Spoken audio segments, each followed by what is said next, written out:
नमस्कार शेतकरी बंधूंनो, या व्हिडिओमध्ये आपण पाहणार आहोत व्हाईट गोल्ड पॅटर्न तूर लागवड पद्धत. तुरीचं लागवडीपर्यंतचं नियोजन महत्त्वाचं आपण या व्हिडिओमध्ये पाहणार आहोत. तुरीला आपण एक आशावादी पीक म्हणतो, पण बहुतांश शेतकऱ्यांची तक्रार असते की तुरीचं उत्पादन आम्हाला पाहिजे तसं येत नाही. याचे प्रमुख कारण जर आपण शोधले तर पहिलं कारण म्हणजे आपण तूर या पिकाला मुख्य पिकाचा दर्जा देत नाही. म्हणजे आपण सोयाबीनमध्ये तूर पेरली म्हणतो, तुरीत सोयाबीन पेरला असं कधी म्हणत नाही. कापसात तुरीचे पाटे टाकले असं म्हणतो, तुरीत कापूस लावला असं कधी म्हणत नाही. म्हणजे तुरीला नेहमी दुय्यम दर्जा देतो, मुख्य पिकाचा दर्जा आपण देत नाही. जर आपण तुरीला मुख्य पिकाचा दर्जा दिला तर नक्कीच तूर आपल्याला चांगलं उत्पादन देईल. तुरीमध्ये उत्पादन खर्च कमी आहे, त्यामुळं एकरी नफासुद्धा आपल्याला या पिकामध्ये जास्त आहे. तर याला उत्पादन वाढवायचं असेल तर मुख्य पिकाचा दर्जा द्या. बियाण्याची निवड शक्यतोवर घरचं बियाणं वापरू नका. घरचं बियाणं वापरायला चालतं, पण आपल्या घरच्या प्लॉटच्या बाजूला अर्धा किलोमीटरपर्यंत दुसरं वाण पेरलेलं नको. म्हणजे एका गावात समजा एकच वाण खूप शेतकरी लावतात, मोठ्या प्रमाणात लावतात, किंवा आजूबाजूला सगळं तेच वाण असेल तर तुम्ही घरचं वापरू शकता, नसता पॅकेटचं बियाणं घ्या. पारंपरिक लागवड पद्धत, आपण ज्या पद्धतीनं तुरीची लागवड करतो त्यामध्ये तुरीला फांद्या कमी असतात, उभाट झाड वाढते आणि भांग पडतो त्याचा, आणि त्यामुळं फांद्याची संख्या घटते.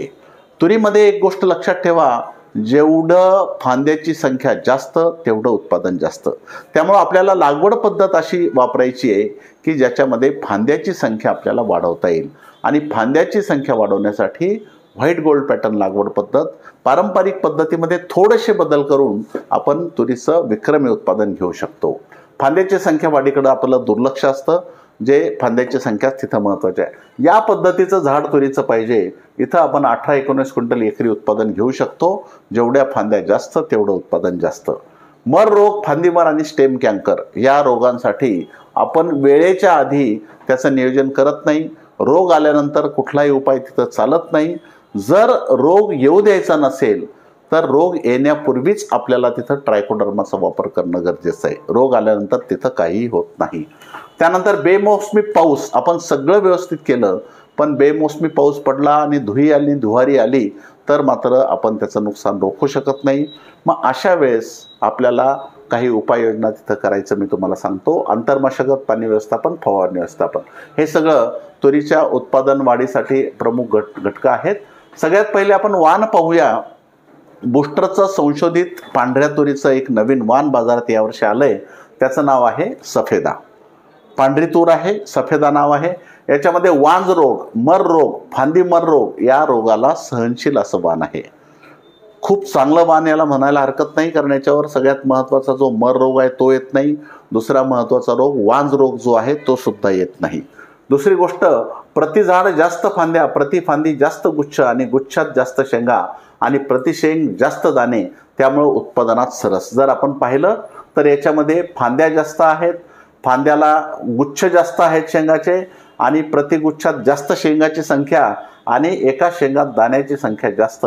हे बघा, 1 2 3 4 5 6 5 6 7 असे दाणे त्याच्यात असल्यामुळं उत्पादन क्षमता या वाणामध्ये खूप चांगली आहे. उत्पादनात सरस आहे, उच्च गुणवत्तेची डाळ आहे. मात्र हे वाण मध्यम कालावधीचं आहे. पांढऱ्या तुरीमध्ये जे 711 लावणारे शेतकरी आहेत त्याच्यापेक्षा 20 दिवस तरी हे वाण उशिरा येणार आहे. त्यामुळे याची शिफारस फक्त भारी जमिनीत किंवा बागायतीतच आपण करतो. हलक्या जमिनीत, मध्यम जमिनीत याची शिफारस करत नाही, कोरडोमध्ये याची शिफारस करत नाही. जर तुमच्याकडे भारी जमीन असेल मग कोरडोही पण चालेल, मग किंवा बागायती असेल तर फार उत्तम. हे वाण सफेदा नावाचं आहे. याचा हा फोटो आहे. पांढऱ्या तुरीमध्ये लवकर येणारं वाण आहे 711, बिडियन 711. हे सुद्धा आपल्याकडं हे लवकर येणारं हलक्या जमिनीत, मध्य जमिनीत, करोडोमध्ये चालू शकतं. त्यानंतर गोदावरी, हे सुद्धा नवीन एक वाण आलंय. याचं सुद्धा उत्पादन क्षमता खूप चांगली आहे. मात्र हे सुद्धा उशिरा येणारं वाण आहे. याचा कालावधी जास्त असल्यामुळं हे एकतर बागायती आणि भारी जमिनीतच आपण याची लागवड करू शकतो. हलक्या जमिनीत लवकर येणारं वाण जर पाहिजे असेल तर BDN 711 आपण लावू शकतो. गोदावरीला मात्र जमीन ही भारी पाहिजे आणि बागायतीची व्यवस्था पाहिजे. ह्या झाल्या पांढऱ्या तुरी तीन वाणं.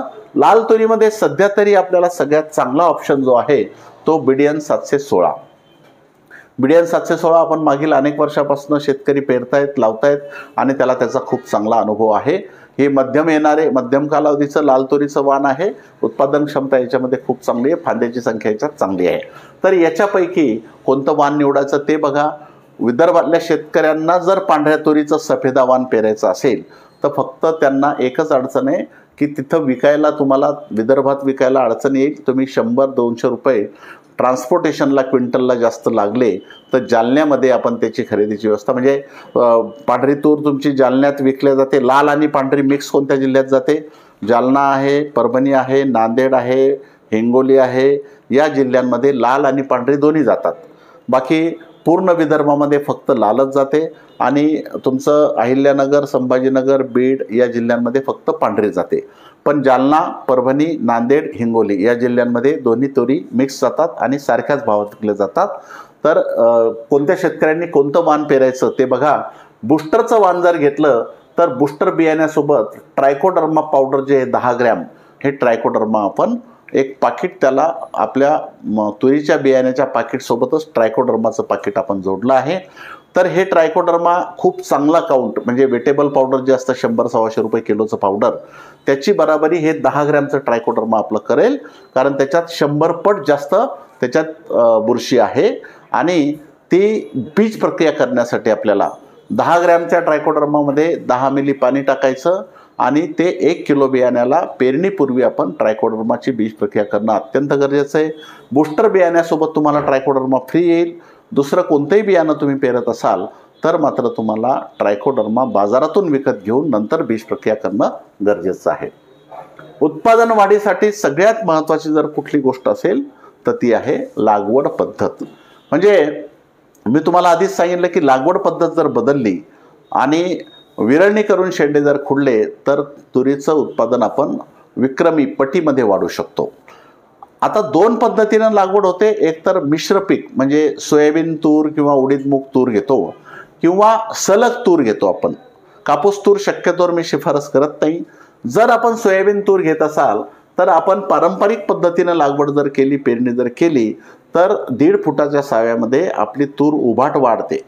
जेवढं सोयाबीन वाढतं तिथपर्यंत तुरीला खोडाला फांद्या येत नाही आणि सोयाबीनची वाढ थांबल्यानंतर तुरीला वरती फांद्या येतात. त्यामुळं फांद्याची संख्या कमी होते. जर फांद्याची संख्या वाढवायची असेल तर तुरीला अडचण जमत नाही. तिच्या खोडाच्या बाजूला किमान 2 फूट तरी जागा सुटली पाहिजे. त्यामुळं तूर सोयाबीन जर तुम्ही पेरत असाल तर तुरीच्या बाजूला 2 फूट जागा सोडून सोयाबीन पेरा. तुरीच्या बाजूला 2 फूट जागा सोडा, नंतर सोयाबीन पेरा. नाही तर मग तुम्ही सोयाबीन तुरीमध्ये तुरीच्या दोन्ही बाजूचं 1-1 तास सोयाबीनचं पेरू नका आणि जे मोकळं सोडलं तास तिथं डवऱ्याला दोरी बांधून सरी पाडा. त्यामध्ये तुमची तूर सुद्धा बेडवर येईल, तुरीला बेड तयार होईल, सोयाबीन सुद्धा BBF पद्धतीनं पेरल्या जाईल. जर आपण या पद्धतीनं केलं तर तुरीच्या दोन्ही बाजूचं 1-1 तास मोकळं सोडायचं, तिथं सरी पाडायची, तूर बेडवर येईल, सोयाबीन सुद्धा बेडवर येईल. ही झाली मिश्र पीक पद्धत. तूर सोयाबीन घ्यायचं असेल तर 1-1 तास सोडणे किंवा तुरीच्या बाजूला 2 फूट अंतर सोडून सोयाबीनची पेरणी करणे. दुसरी पद्धत जोडओळ पद्धत. ह्या 2 ओळी लावल्या, तिसरी सोडून दिली, 2 ओळी लावल्या, तिसरी सोडून दिली. याच्यामध्ये मध्यम जमिनीत 4 फुटात साऱ्या पडायच्या, 2 ओळी लावायच्या, तिसरी सोडून द्यायची. भारी जमीन जर असेल तर 5 फुटाच्या सऱ्या पाडायच्या, 2 सऱ्या लावायच्या, तिसरं सोडून द्यायचं. किंवा बेड करायचे 4 फुटाचे किंवा 5 फुटाचे अंतराचे बेड करायचे, 2 बेडवर तूर लावायची, 1 बेड सोडून द्यायचं. ते सोडलेलं बेड जे तिथं अंतर खूप मोठं राहतं, 4 फुटाचे बेड केले तर मोठं अंतर 8 फुटाचं राहतं. त्यात तुम्ही 3 तास सोयाबीनचे किंवा मुगाचे पेरू शकता. पीक घ्यायचं तर पीक घ्या, नाही तर फुलात मूग किंवा सोयाबीन आलं की त्याला नांगरून टाका आणि जमिनीत गाडून टाका. त्याचं हिरवळीचं खत तयार होऊ शकतं. ह्या मोठ्या अंतरामध्ये जर आपण 3 तास सोयाबीनचे किंवा मुगाचे घेतले तर पीक घ्यायचं तर पीक घ्या, नाही तर नांगरून त्याला जमिनीत गाडून टाका. हे मोठं अंतर जे इथं ट्रॅक्टरनं फवारण्या होऊ शकतात, मोठ्या शेतकऱ्यांसाठी, जास्त एकर लागवड करणाऱ्या शेतकऱ्यांसाठी जोडोळ पद्धत ही अत्यंत उपयुक्त आहे. त्यानंतर सलग लागवड जी आपण करतो त्या सलग लागवडीमध्ये 711 सारखं लवकर येणारं वाण असेल तर 5 फुटावर 1 तास असल्या पाहिजे. 716 गोदावरी किंवा सफेदा हे मध्यम कालावधीचे वाण असतील तर किमान 2 ओळीतलं अंतर हे आपण 6 फूट ठेवावं आणि तशी लागवड करावी. लागवड करताना साधारणतः 2 दाण्यात अंतर 4, 5, 6 इंच असलं पाहिजे. पेरणी करायची असेल तरी पतली एकदम पेरणी करा. लागवड करायची असेल तर 4, 6, 6 इंचावर 1 दाणा टाका आणि हे दाणे टाकल्यानंतर पतले, फक्त 1 किलोच्या वरती बियाणं लागायला नको पेरणी किंवा लागवड करायची असेल तर यापैकी कोणत्या पद्धतीनं लागवड करायची आपल्याला. समजा सलग पीक आहे तर तुम्ही जोडओळ पद्धतीने लागवड करू शकता किंवा सलग लागवड मी सांगितली 6 फुटावर किंवा 5 फुटावर लागवड करू शकता. आणि आंतरपीक जर असेल तर तुरीच्या दोन्ही बाजूला 1-1 तास सोडणे किंवा 2 फूट अंतर सोडून नंतर पेरणी करणे. आता याचा फायदा काय होतो तर याचा फायदा असा होतो की आपल्याला शेंडे खुडायचे. शेंडे जर खुडले, समजा आपण 1.5 फुटावर पेरणी केली आणि शेंडा खुडला तर सोयाबीन तुरीच्या वरती वाढून जाईल आणि तुरीला दाबून टाकल. पण जर आपण 1-1 तास बंद केलं, सोडलं तर तिथं मोकळी हवा राहील, सूर्यप्रकाश राहील, तूरसुद्धा वाढेल, सोयाबीनसुद्धा वाढेल. किंवा तुम्ही 4 फुटावर 5 फुटावर लागवड केली तर सूर्यप्रकाशाने हवा खेळती राहील. 6 फुटावर लागवड केली तरी तिला वाढायला अडचण येणार नाही. त्यामुळे या पद्धतीपैकी कोणत्याही पद्धतीने लागवड करा. दाणे टाकताना 4-4, 6-6 इंचावर 1-1 टाका आणि नंतर आपण उत्पादन वाढीसाठी विरळणी करून शेंडे खुडणं हे महत्त्वाचं आहे. विरळणी करून 2 झाडात अंतर हे 1 ते 2 फूट ठेवायचं. बाकीचे झाडं सगळे उपटून टाकायचे. बाकी सगळे झाडं उपटून टाका. 2 झाडातलं अंतर 1 ते 2 फूट ठेवा. बाकी झाडं उपटून टाका आणि जे झाड तुम्ही ठेवाल त्याचा शेंडा खुडा. जे झाड ठेवाल त्याचा शेंडा खुडा. आता सुरुवातीला 25 दिवसाला शेंडा खुडायचा. 25 दिवसाला विरळणी करायची आहे. 25 दिवसाला झाडाची वाढ 9 इंच, 10 इंच, 12 इंच असेल. त्याचा शेंडा खुडला तर बुडापासून सगळ्या फांद्या येतील. म्हणजे जेवढ्या फांद्या जास्त तेवढं उत्पादन जास्त. 25 दिवसाला पहिला शेंडा खुडायचा, 50 दिवसाला दुसरा शेंडा खुडायचा, 75 दिवसाला तिसरा शेंडा खुडायचा. हे आपण नंतर सुद्धा आपण सविस्तर पाहणार आहोत. पण शेंडे खुडणी करण्यासाठी आपल्याला अंतर लागेल. अंतरासाठी या पद्धतीनं तुम्हाला लागवड कोणती तरी करावं लागेल आणि शेंडे खुडल्यानंतर जेवढ्या फांद्या जास्त तेवढं उत्पादन तुमचं जास्त येतं. या पद्धतीनं मर रोग हा अत्यंत महत्त्वाचा रोग आहे. याच्या नियंत्रणासाठी लागवडीपासून आपल्याला काळजी घ्यायची आहे. पहिलं आपली उपाययोजना आपण करू शकतो ती म्हणजे बीज प्रक्रिया. बुस्टर बियाणं तुरीचं घेतलं, कुठलंही 716 घ्या, 711 घ्या किंवा गोदावरी सफेदा घ्या. बुस्टरच्या बियाण्यासोबत तुम्हाला 10 ग्रॅमचं ट्रायकोडर्माचं पाकिट लावलंय, त्यात 10 मिली पाणी टाकून बियाला लावा. बीज प्रक्रिया करणं अत्यंत महत्त्वाचं आहे. समजा बुस्टरचं बियाणं नसेल, घरचं किंवा दुसऱ्या कंपनीचं बियाणं असेल तर बाजारातून ट्रायकोबूस्ट नावाचं ट्रायकोडर्मा मिळते बाजारात, ते घ्यायचं. ते एकरी आपलं 1 किलोला 20-25 ग्रॅम जरी लावलं तरी चालेल. तर या पद्धतीनं पहिले तर बीज प्रक्रिया करणं गरजेचं आहे. नंतर जुलैच्या शेवटी आणि ऑगस्टच्या शेवटी असं 2दा ड्रेंचिंग करणं ट्रायकोडर्माचं. जर आपण असं केलं तर तुमची जी फांदीमर असते, फुलं लागल्यानंतर झाडं उबडतात, ते होणार नाही. आपला तुमचा मर रोग जो आहे, फुलं लागल्यानंतर झाडं एकदम वाळतात, तोही येणार नाही. जे फांद्या मरतात झाडाच्या आणि नंतर फांदी मरते ते होणार नाही. जे खोडाला गाठ येते आणि झाड मरतं ते सुद्धा होणार नाही.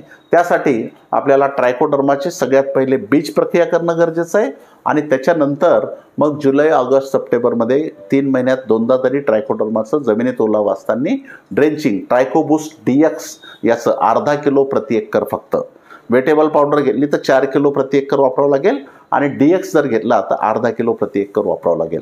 तर या पद्धतीनं आपण मर रोगाला रोखू शकतो. तर मंडळी, या पद्धतीनं आपण जर लागवड पद्धत बदलली म्हणजे उत्पादन वाढीसाठी सगळ्यात महत्त्वाचं काय आहे, लागवड पद्धत ही व्हाईट गोल्ड पॅटर्न मी जे सांगितलं तुम्हाला त्या पद्धतीनं लागवड करणे, योग्य बियाण्याची निवड करणे, तुरीला मुख्य पिकाचा दर्जा देणे आणि 25 दिवसाला विरळणी करून शेंडे खुडणे, नंतर 50 आणि 75 दिवसाला शेंडे खुडणे. या पद्धतीनं तुरीचं आपण व्यवस्थापन केलं तर तूर हे एक नक्कीच फायद्याचं पीक आहे. तूर हे पीक आपल्याला आशावादी पीक म्हणता येईल. याच्यात उत्पादन खर्च कमी आणि एकरी नफा चांगला आहे. फक्त याची लागवड पद्धतीवर आपण लक्ष दिलं पाहिजे. या पद्धतीनं लागवड करा आणि तुरीचं भरघोस उत्पादन घ्या. धन्यवाद.